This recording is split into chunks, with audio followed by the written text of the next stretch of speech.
everyone, welcome to Taste Different Gaming Appetizers. What are we talking about tonight? Falcom CEO wants a sequel to the Trails in the Sky first chapter. Before we get started, make sure you like, subscribe, all that good stuff. It's free to subscribe. All you gotta do is hit the subscribe button, and that's it. You can hit the bell notification if you want to. We do videos all the time. If you want to see videos that we post a lot, but if not, you can just hit subscribe and then close this and forget we ever exist. Oh wait, no, don't do that. Just hit subscribe and watch. Yeah, that's what I meant. Anyway, let's get it on with the nice article. Save. Yeah. In a recent interview with Automation West, Nihon Falcom CEO Toshiro Kondo? Sure, why not? Talked about the future of the Trails series, including the plans for a remake of Trails in the Sky SC after Trails in the Sky first chapter. This would, of course, depend on fan reception and demand. Since Trails in the Sky first chapter is a remake of the first Trails in the Sky, Kondo says, if we didn't follow up with a remake of Trails in the Sky SC, people would go, "You've got to be kidding me." So we don't want to do a remake along the lines of Trails in the Sky second chapter. Back in 2004, we ended up keeping players waiting quite a while for SC after the release of Trails in the Sky's PC version. This time, we want to avoid such a long gap. As for remakes beyond that, I'd say it depends on fan demand. In case you missed it, you can download right now the Trails in the Sky first chapter demo, which does continue the game on from where the demo ends. So, if you plan on picking the game up, you won't lose your progress. So before depicting the series climax, I wanted us to remake the first Trails in the Sky. The Trails series has become something of a veteran-oriented franchise, and I don't want my staff to become too accustomed to just making sequels. Also, the Trails team has grown a bit tired, so I felt we needed to step where we could recharge our batteries, which makes sense. They've been making a lot of Trails games, and the team's probably tired of making those games and probably wants to make something new, right? Or something fresh, or just do something different. I think of both kinds of titles, those aimed at new players and those for longtime Trails fans. We are something the series can't survive without. We're approaching a time where game development and sales methods will no longer work the way they have in the past, so it's going to be a trial and error for us, but we'll do our best. That's what he said. So basically, if anybody out there has played the Trails games or the Ys or Ys, I don't know how you say it, the YS series of games, or even the Altair, I can never pronounce that. It's it's not Altair. It's like words are not in his repertoire. So no, it's Altair, I looked up. I'm pretty sure it's not even that. It's like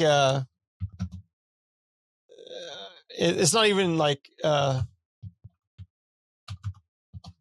Welcome to the pronunciation channel. Altillier. Yeah, that's how you say it.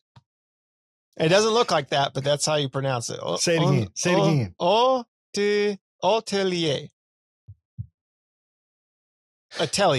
Atelier. Okay. Even though it's, I think it's French, I believe. So that's why it looks weird. But anyway, that series of games, the point I'm getting at is those series of games, a lot of those titles come out in Japan, and then we don't get them in the United States. Either we don't get them at all, or we don't get them for like year or 2 years later. And that really sucks, especially if you're a fan like myself of those particular titles. Those games are, the Trails series is a fantastic series of games. The only problem I have with that series of games and the Y series and the Altile or whatever the hell series of games is they're freaking long, right? They're all RPGs. They're great RPGs, voice acted, really great story, great combat. Everything about them's great. It's just, put away a week or so of nonstop just playing that if you want to get through it, because they're long games. And so I can't find myself to play them consistently. But it sucks when you get into a particular series, because a lot of the Trail series do continue on the story, or they're all the stories, unlike Final Fantasy, they're all within the same universe in Trails. And sometimes you'll run across a protagonist or someone in one of the different Trails games that was in a different one, right? Or you go to a town which maybe that Trails game took place in, but in the different Trails game, you go there, right? And stuff like that. So a lot of interconnecting stories and characters in these, it's huge, right? This whole entire thing. So I think for Falcom and other Japanese developers, I like his thought process here of, it almost, to me, it feels like saying, we want to try to, depending on fan reception, again, it's depending on what the fans in the US and other markets say. So make sure and go out and pre-order and all that good stuff, these games. But if there's a lot of fan reaction to them, we'll see a lot more of these titles coming to the West that we don't get here. Like, we didn't get Dead or Alive Beach Volleyball 3 here, and we probably won't. But there's a lot of titles that we don't get here in the US that they only make in Japan. And mainly the reason why we don't get them is because they don't expect them to sell well here, right? They just don't think that they're going to work here, which that might be true. Myself would play them, right? Shane would play them, but would they get the amount of sales? I don't know. It's a gamble for them, and they want to, print copies or bring them over, or they could just do all digital if they wanted to. But do they want to do what they need to do to spend whatever money they need to spend to bring those titles to a different region? Especially voice acting and stuff like that. Like the Trials in the Sky Chapter 1 has English voice actors. But a lot of these games too, when they do port them over, usually keep with the Japanese voice acting, and you just have subtitles. Case in point, like the Atelier series of games are usually in Japanese with English subtitles. So I don't even know if there is one in English. There might be, but I haven't played one that's in English. But which is fine with me. I'm fine with that, right? I can read, so it's cool. I know it doesn't seem like it, but I can. Just not well enough. So yeah, ultimately, I can read. You just can't pronounce. I just can't pronounce. Yeah, there's a difference. I make up my own words. That's the U.S. way. Make your own words up. We make up words all the time. So, but that's great for Falcom and other Japanese developers out there to see them trying to bring more titles to a bigger audience, right?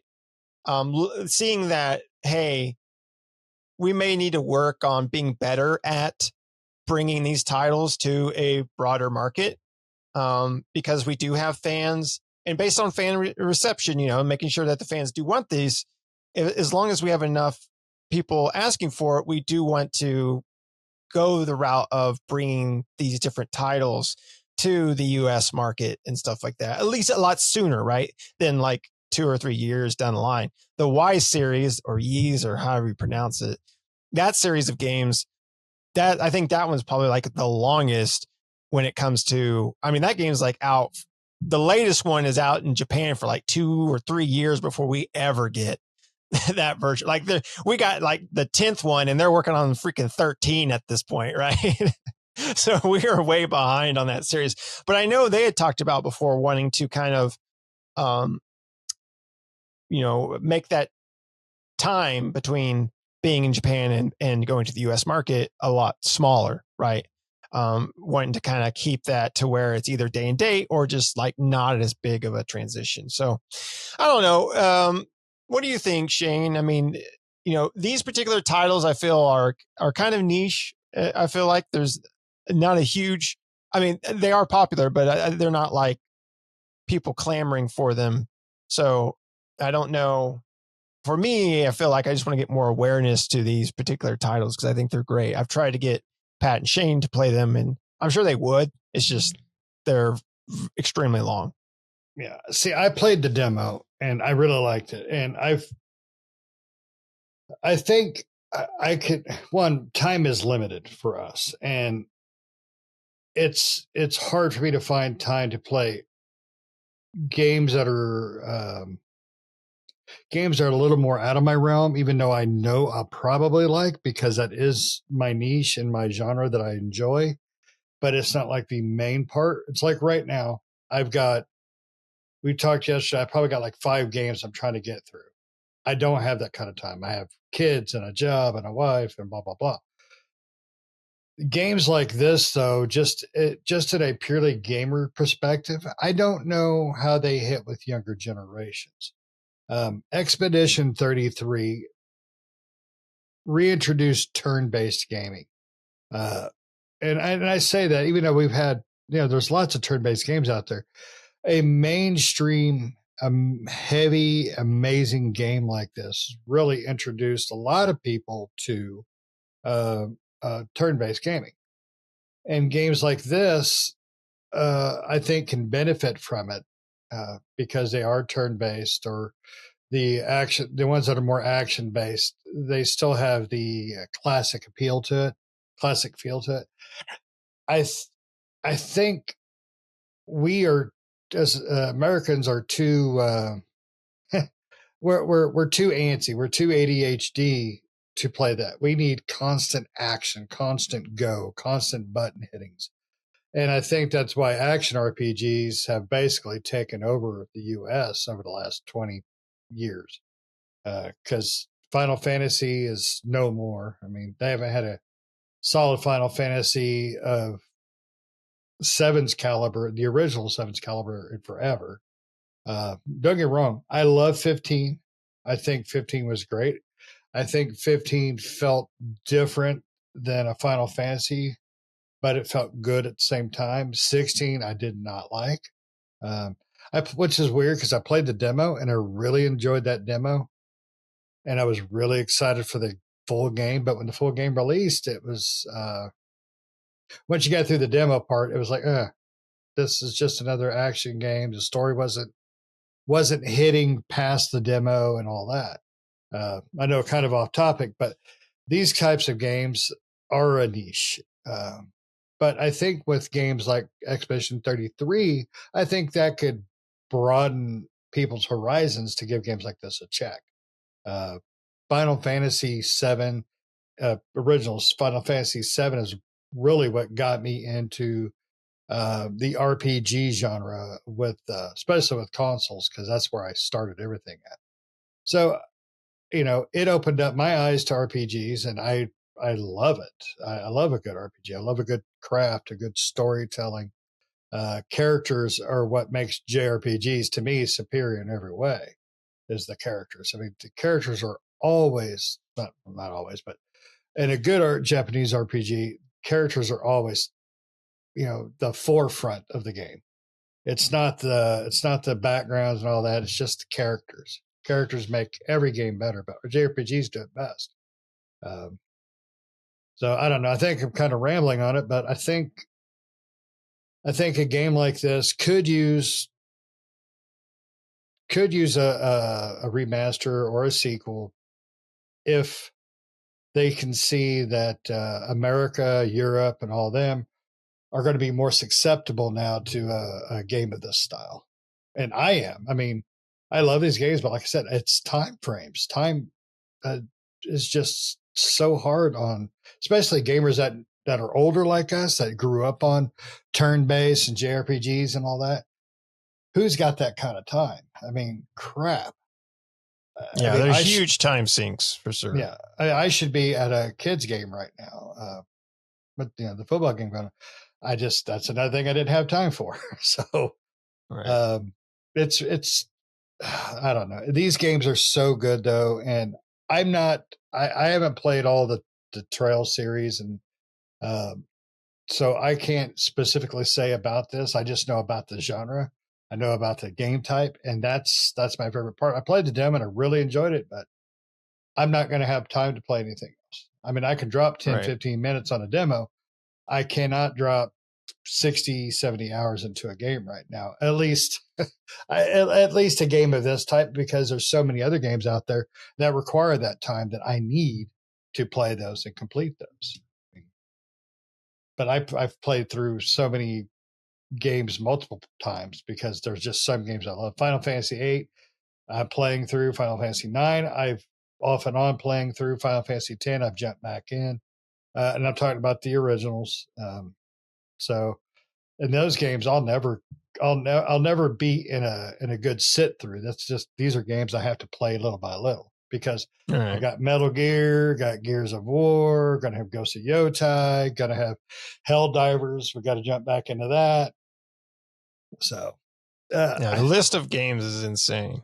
the amount of time a game like this is going to take is going to be hard on somebody like me, somebody like you. You can pull it off a little bit better, but it still takes you a long time to get through a game like that. I mean, I remember you told us was it Trails of Steel? I think it was. Yeah, the first one. I started this, and then it was like 4 months later I finished it. Yeah, it was a long game. It was really good though. It's a great really game, you say, but look how long it takes you to complete. Even if it's a 200-hour game, that's still not 6 months or 4 months. And there's or 4 of those. Yeah. In that series, in that particular series, there's 4 in that arc, I guess. Yeah. But Nick does play in his sleep. I try. I mean, if I could split myself into several people, then I could get through a lot more games that way. Yeah. Do some shadow clone and merge yourself all back at the end of the day so you know exactly what happened. I mean, that's the thing that sucks. When we were younger, it was a lot easier because the game releases were sparingly, now it's like a game that you want to play or experience releases all the time. And it's like, you just don't have enough time. You have to pick and choose what you play. And then of course there's the time it takes to get through a particular game, and they can't be too long and stuff like that, because you want to try to get through as many as you possibly can. And it really sucks. I think, hopefully another thing, I guess, that for this particular video is just, try some stuff out of your comfort zone. Like try some games that you don't see yourself picking up or anything. Like some of the great RPGs or like odd games that I've found personally, it's just ones that I've never, not to say that people didn't know about them, but I never heard of them. And I'm just like, that looks neat. And I buy it and then I play it and I'm like, wow, this game is really cool. And and then I share it with the guys and stuff like that. Not every game comes out that way, but you'll find some turds. Don't worry. You'll find some turds, but you'll find some really like, hidden gems or diamonds in the rough type of thing. Yeah. We always mention 13 Sentinels. We always mention Doki Doki, just if it seems like there's just a little bit of interest, in anything you see in a video, an image or whatever, they have a demo, go check it out. Just screw it. Just go check it out. What's it going to hurt? Download it, delete it. Give those things a whirl, because you might try find to some stuff. Like I said, get out of your comfort zone with, Call of Duties and things like that. But, if you're look at a game and you're like, that looks interesting, you should try it out. You might find a genre or a series of games that you were missing out on that you really enjoy. Yep. The on to do it. You can. Everybody root them on. You can do it. Atelier. Those series of games, like those, they've been making those games since like PlayStation 2. Like that's how old, or maybe even PlayStation 3. Maybe that's when they started. But those games are old, right? And I didn't start playing them until PlayStation 4. Atelier Ryza was the first one I played, which was not super long ago, but and I had never heard of the series. before. And I just saw it one day, and a lot of people seemed to like be excited for I think the third one was in production at that time. The first two were already out. And so I bought the first one and I popped that into the PlayStation and I played it nonstop, beat it. I had already bought in the second one before I beat it and immediately started playing the second one. These are long RPGs. Immediately started playing the second one. And by the time I beat the second one, the third one had come out, which I had already pre-ordered, got it, started playing it and beat it. And I did everything in these games, like everything, all the side quests, crafted all the stuff. They had a new one, Atelier Yuma, which came out, I think, earlier this year. I've already beaten it. All my characters in level 99. I've done every side quest, everything in that one. They have a new one, which is actually a remake of an older one coming out at the end of this month. Mm-hmm. So. All right. So Nick has a little more time than me, apparently. Well, I mean, that was when I beat all three of those. That was all I played. I didn't play anything else, you know. It was every night I got on that and just tried to get through as much as I could. And when Yuma came out, that's all I played too. Like I played nothing but that. I think, you know, I stopped to play with like stuff with you guys, but when I wasn't playing stuff with you guys, I was playing nothing but that. So, Gotcha. But it's a great series of games that I really enjoy. So it's like,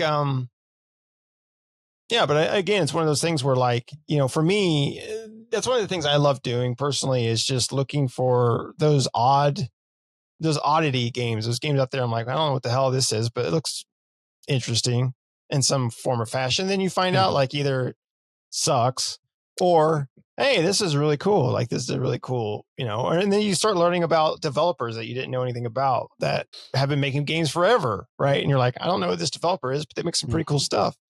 And then, you know, you start messing around with those games and stuff like that. So, yeah, hopefully this will cause Falcom and other Japanese developers to bring more of their titles to the West. I hope, hopefully, because there are a lot of titles that not as much as nowadays as before, but there are a lot of titles that get created in Japan that don't come here at all. So, you know, yeah. It kind of sucks too, because when you have, you know, like Steam, you know, it doesn't seem like it would be that difficult to just throw it on there and see how it bites. Right. But I mean, it's the localization, right? You know, and stuff like that. They don't want to have to pay for localization and just throw in some subtitles and call it good. Yeah, throw in subtitles all day. Or, you know, some fan will make a mod that'll do it, you know. And hell with all the AI garbage. Yeah, I mean, shit. You could have AI voices, I guess. That's pretty bad, but you could do it. Unless it's the Bigfoot Sasquatch ones. Those are good. Yeah. But I mean, like, you know, like I said, Dead or Alive, Extreme Beach Volleyball 3 or whatever, that'll never come here, even though I would love for it to. Oh, God, yeah. But not for the perverse reason. I just love volleyball, okay? I'm just a big fan of volleyball. Huge volleyball fan. Huge. I mean, I just love volleyballs. Yeah, big ones. Anyway, you have anything else you want to add? I love volleyballs. He loves volleyballs. All right. Well, let us know down in the comments below. Have you played any of these series? What do you think? Are you hoping that Japanese developers bring more of their titles to the U.S.? You know, they bring a lot here, but there are some titles that don't come here. So hopefully we can get some of those odd titles. And what's an odd or a unique series of games or maybe game out there that, you know, is a hidden gem for you or one that you don't see a lot of people talking about, but you enjoy playing? And let us know down in the comments below what game that is, because we all have one of those games that not a lot of people care about or have heard of or anything like that. You know, there's not a big, huge community behind it, but you absolutely love it. And the people that play it do too. It just doesn't get the spotlight that it deserves, right? So let us know down in the comments below. Other than that, thanks for watching, everybody. Make sure you like, subscribe, all that good stuff, and we'll see you next time. See ya.